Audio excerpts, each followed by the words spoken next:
বিসমিল্লাহির রহমানির রহিম। দিলাম সবটাই দিয়ে দিব মশলা।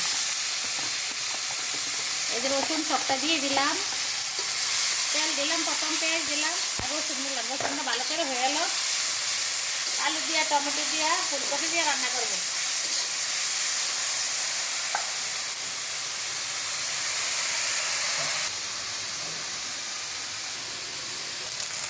এখন দিব হলুদের গুঁড়া, মরিচের গুঁড়া সব দিয়ে দিই। হলুদের গুঁড়া দিলাম, মরিচের গুঁড়া 2 চামচ,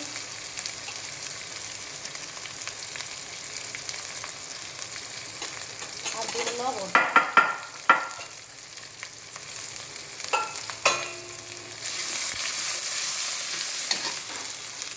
একটু পানি দিব, এখানে রসুনের পানিটাও দিয়ে দিব।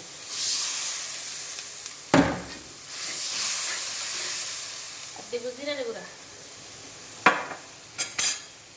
এটা হচ্ছে জিরার গুঁড়া। আগে আসছিল একটা গোলমরিচের গুঁড়া, শেষ হয়ে গেছে।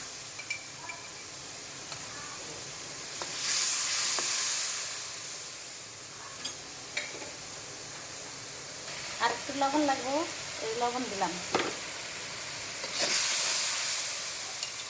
এখন দিয়ে দিব আলু।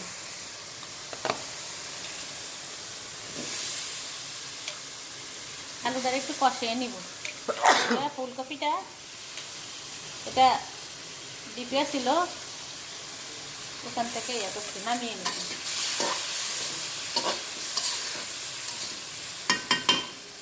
একটু ডেকে রাখি, একটু আলুটা একটু সিদ্ধ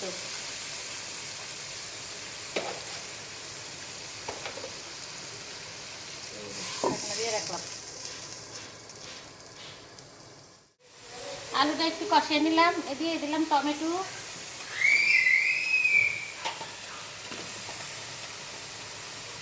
দুইটা টমেটো দিচ্ছি, আর দিয়ে দিলাম এই যে ফুলকপি। ফ্রিজে আগে আমি একটু কম দাম আছে জন্য থাকতে আমি বাপ দিয়ে আর কি একটু বাপিয়ে রাখি দিচ্ছি। দেখছেন সুন্দর মতো ফুলকপি থাকে। এই যে আলাদাভাবে ডাটাগুলি একদম ভালো করে সিদ্ধ করে রাখছি, যেন এখানে কষানির মধ্যেই সব মশলা ঢুকে, তো আর ইয়ে হইব না। এই ফুলকপি তো নরম, আর টাকাগুলি যদি সিদ্ধ করে আলাদাভাবে না রাখতাম তাহলে কাঁচা সিদ্ধ ইয়ের লাগে এরা ইয়ে থাকলে থাকে কেমন মানে ফ্রিজের জিনিস, তাইলে এই যে সুন্দর মতো হইব, বুঝেই যাইব না যে আগে।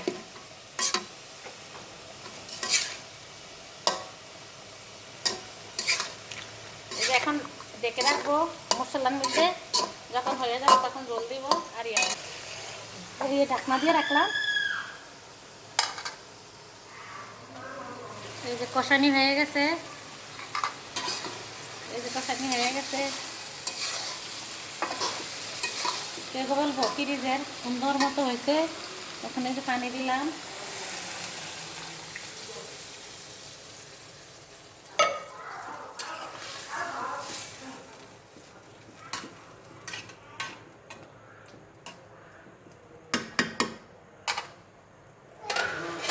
আর একটু লবণ লাগবো।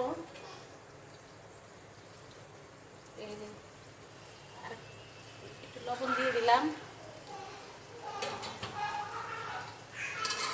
তারপর দিয়ে দিব মাছ। একদম আস্তে আস্তে থাকবো ফুলকপি। এই যে মাছ দিয়ে দিলাম, বেশি রুই মাছ, আমরা বেশিরভাগ রুই মাছ খাই।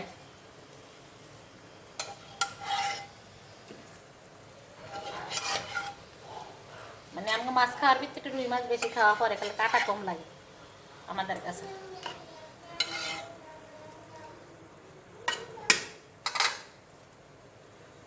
এটা দিয়ে একটু পানি দিয়ে দিই।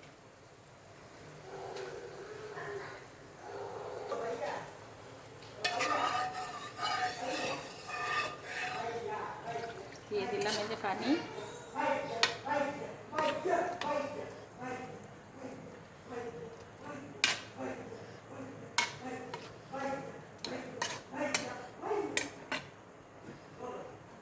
এই যে এখন ঢাকনা দিয়ে রাখবো, হয়তো থাক। আর একটু জিরার গুঁড়া দিব ভালো লাগে। এই যে তরকারি হয়ে গেছে, এই যে কেউ বলবো যে ফ্রিজের তরকারি, এই যে ফুলকপি আস্তে আস্তে ডিপ ফ্রিজ আমি অনেক ফুলকপি রাখছি, বাঁধাকপি রাখছি, গাজর, টমেটো এগুলি রাখছি। এই জন্য এর সাথে ফুলকপি পাকোড়া বানাইছি। এই যে আমার রান্না শেষ হয়ে গেছে, রান্না হয়ে গেছে। এই যে সাথে সন্ধ্যার নাস্তা বানানো হয়েছে, এই যে ফুলকপির পাকোড়া, ফুলকপির পাকোড়া বানালাম, আর এই তরকারি রান্না করলাম ফুলকপি দিয়ে, আলু দিয়ে, টমেটো দিয়ে। তো সবাই ভালো থাকবেন, সুস্থ থাকবেন, আল্লাহ হাফেজ।